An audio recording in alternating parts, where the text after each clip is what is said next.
ভারী বর্ষণে পাহাড় ধসের ঘটনায় প্রতিনিয়ত মারা যাচ্ছে মানুষ। ঝুঁকিপূর্ণ অবস্থায় অর্ধলক্ষসহ পাহাড়ে অবৈধ বসবাসের সংখ্যা প্রায় ৩ লাখের বেশি।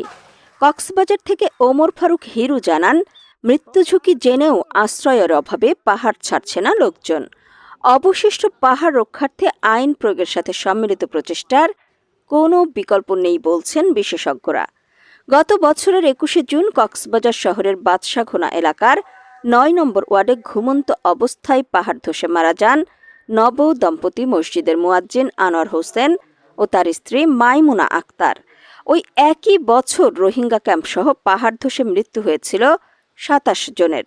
সংশ্লিষ্ট দপ্তরের তথ্য অনুযায়ী গত এক যুগে মারা গেছে শতাধিক। এদিকে পাহাড় ধসে মৃত্যুর মিছিলে সংখ্যা বাড়লেও লোক